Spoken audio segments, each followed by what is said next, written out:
इस कहानी को सुनते वक्त अगर आप अकेले हैं तो बेहतर होगा कि दरवाज़ा बंद कर ले, क्योंकि ये कहानी किसी भूत की नहीं है बल्कि एक ऐसे कमरे की है जो कभी खाली नहीं रहता। हेलो दोस्तों, वेलकम टू अवर चैनल। ये कहानी हमें फॉरवर्ड की है हमारे एक सब्सक्राइबर ने। ये घटना है 2014 की और जो कुछ भी मैं बताने जा रही हूँ वो सब पुलिस रिकॉर्ड में दर्ज है। रवि शर्मा एक 32 साल का लड़का एक आईटी कंपनी में काम करता था। उसकी पत्नी नंदिनी और उसकी 6 साल की बेटी थी जिसका नाम आन्या था। ये कहानी बेसिकली रवि की है। एक फैमिली है जिसमें एक पेरेंट्स और उसकी छोटी बेटी रहते हैं। रवि एक 32 साल का लड़का है, उसकी पत्नी नंदिनी और उसकी 6 साल की बेटी आन्या। जब उन्हें भोपाल के पास सेमरा कस्बे में एक बहुत बड़ा मकान बहुत ही कम किराए पे मिला तो रवि ने ज़्यादा सवाल नहीं पूछे। मकान मालिक ने सिर्फ एक बात कही थी, ऊपर वाला कमरा बंद रखना।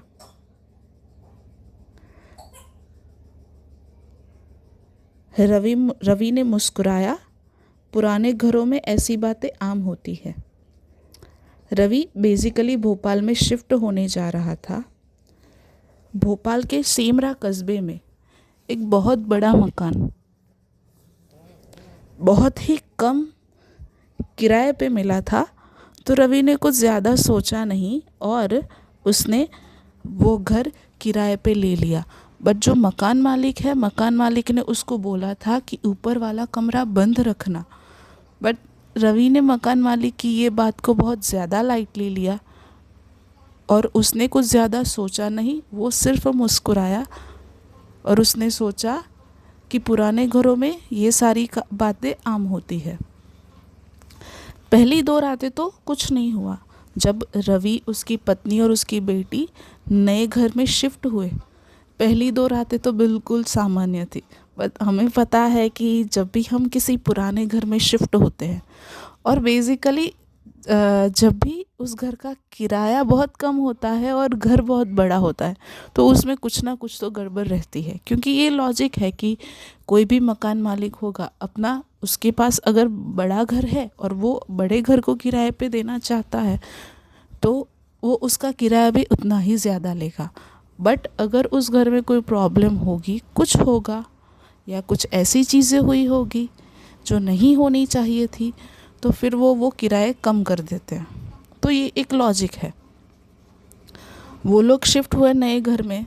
पहली 2 रातें तो बिल्कुल सामान्य थी, लेकिन तीसरी रात को ठीक 2:17 पर नंदिनी की नींद अचानक खुल गई और ऊपर से आवाज़ आ रही थी, टप टप टप, जैसे कोई नंगे पैरों से चल रहा था।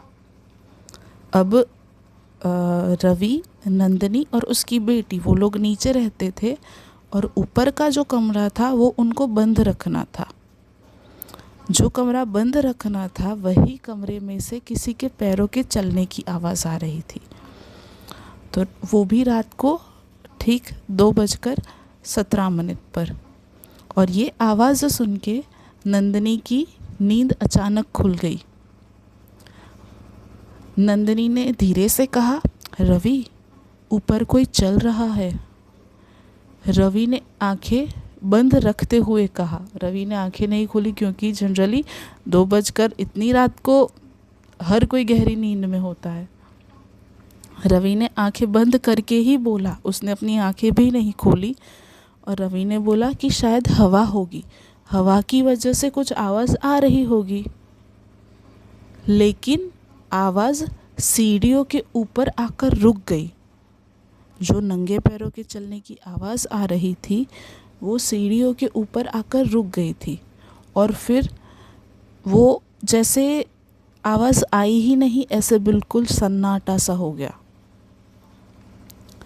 अगली सुबह आन्या ने कहा, पापा, ऊपर वाली आंटी फिर रो रही है। नंदिनी को रात को जो हुआ था वो सब कुछ याद आने लगा कि रात को किसी के चलने की आवाज़ आई थी, और यही सोच के नंदिनी के हाथ पैर कांपने लगे। नंदिनी बहुत ज़्यादा डर गई थी क्योंकि मकान मालिक ने पहले ही बोला था कि ऊपर का दरवाज़ा बंद रखना। तो ये सोचते सोचते नंदिनी गहरी सोच में चली गई। उसको डर की वजह से उसके हाथ पैर कांपने लगे। बट आन्या फिर भी बोलती रही, पापा देखो ना, वो ऊपर वाली आंटी अब भी रो रही है, पापा उनको चुप कराओ ना। नंदिनी ने बोला, कौन आंटी? आन्या ने बोला कि जिनके बहुत लंबे बाल है और गले में एक निशान है। रवि और नंदिनी एक दूसरे को देख रहे थे कि आन्या किसकी बात कर रही है, क्योंकि घर में तो वो तीन के अलावा और कोई रहता ही नहीं है। और उनको ये भी पता है कि आन्या तो कभी ऊपर गई ही नहीं, क्योंकि उनको ये घर में शिफ्ट हुए अभी सिर्फ 3 ही दिन हुए थे। पूरा दिन आन्या उनके साथ रहती है, आन्या कभी ऊपर गई ही नहीं। तो आन्या वो ऊपर कौन रहता है, कौन सी आंटी है, किसके लंबे बाल है, किसके गले पे निशान है, वो आन्या को कैसे पता होगा। ऐसे ही थोड़े बहुत दिन चले जाते हैं। थोड़े दिन बाद रवि ऊपर गया और जो बंद दरवाज़ा था वो कमरे का दरवाज़ा उसने खोला। कमरा बिल्कुल खाली था, लेकिन फर्श पर गीले पैरों के निशान थे, मतलब कि कोई अभी अभी गीले पैरों से चल के गया है, ऐसे फर्श पे निशान थे। दीवार पर नाखून के खरोंचने के निशान थे और कमरे के कोने में एक टूटा हुआ कंगन पड़ा था।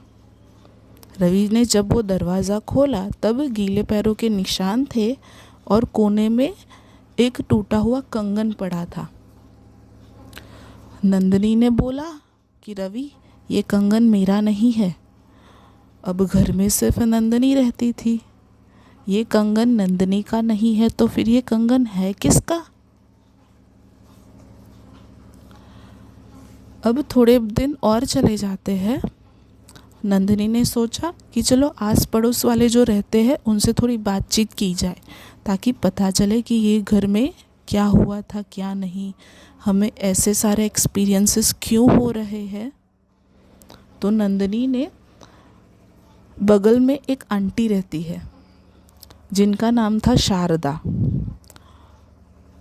तो बगल में रहने वाली शारदा काकी ने नंदिनी को बताया कि उस कमरे में एक औरत मर गई थी, उसका नाम था कविता, और उसी कमरे में वो फांसी लगाकर उसने अपनी जान दे दी थी।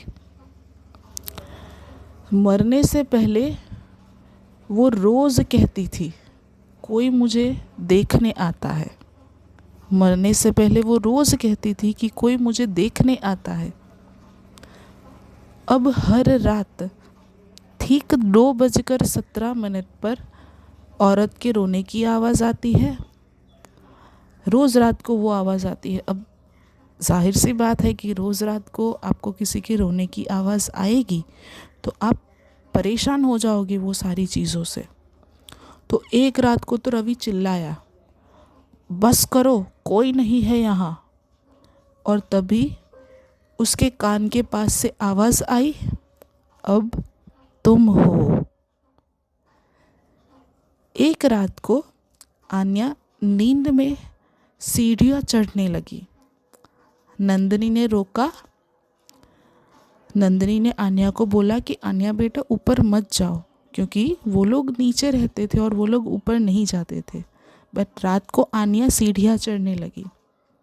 नंदिनी ने बहुत रोका, आन्या ऊपर मत जाओ, आन्या ऊपर मत जाओ। आन्या जैसे ही पलटी और आन्या नंदिनी से बात कर रही थी, आन्या की आवाज़ बदल चुकी थी और आन्या ने बोला, आंटी बुला रही है मुझे।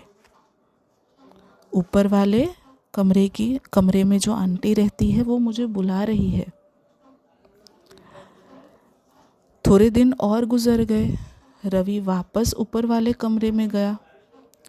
ऊपर वाले कमरे में रवि ने देखा कि कमरे में एक आईना है। रवि ने आईने में देखा तो पीछे एक औरत खड़ी थी। लंबे बाल, गले पर रस्सी के निशान। रवि ने पलट कर देखा तो कोई नहीं था और जो आईना कमरे में था वो पूरा आईना टूट गया। उस रात कदमों की आवाज़ आई। दरवाजे के बाहर से आवाज़ आई और किसी ने बोला कि नंदिनी, दरवाज़ा खोलो। रात को किसी ने बाहर से दरवाज़ा खटखटाते हुए बोला, नंदिनी, दरवाज़ा खोलो। नंदिनी ने आवाज़ सुनी तो नंदिनी को लगा कि ये तो हूबहू मेरी आवाज़ है। कोई बाहर से मुझे बुला रहा है दरवाज़ा खटखटा के, बट जो बुला रहा है वो आवाज़ तो मेरे जैसी ही है। नंदिनी ने सोचा क्या करूं क्या नहीं, क्योंकि नंदिनी को खुद की आवाज़ उसके घर के बाहर से आ रही थी और घर के बाहर कोई बोल रहा था, नंदिनी, दरवाज़ा खोलो, नंदिनी, दरवाज़ा खोलो। सुबह उस घर में पुलिस आई। नंदिनी उसी कमरे में फांसी पर थी और दीवार पर लिखा था, अब कमरा खाली नहीं है। और अगर आज भी 2:17 पे आपको किसी के रोने की आवाज़ रोने की आवाज़ सुनाई देती है तो समझ लीजिए कि वो आपको देखने आई है। उस रात ये हुआ था कि रवि बेहोश था, आन्या बेहोश थी और नंदिनी ने खुद को उसी कमरे में फांसी लगा ली थी जिस कमरे में वो औरत ने खुद को फांसी लगाई थी। तो ये थी हमारी रवि, नंदिनी और आन्या की कहानी, जो शुरू होती है ठीक रात के 2:17 पे। अगर वीडियो पसंद आई है तो प्लीज़ लाइक करें, शेयर करें, सब्सक्राइब करें, अपने दोस्तों के साथ भी शेयर करें। अगर आपको अपनी स्टोरी शेयर करनी है तो आप कमेंट कर सकते हैं, मैं आपसे कांटेक्ट करने की ट्राई करूँगी। Okay, thank you.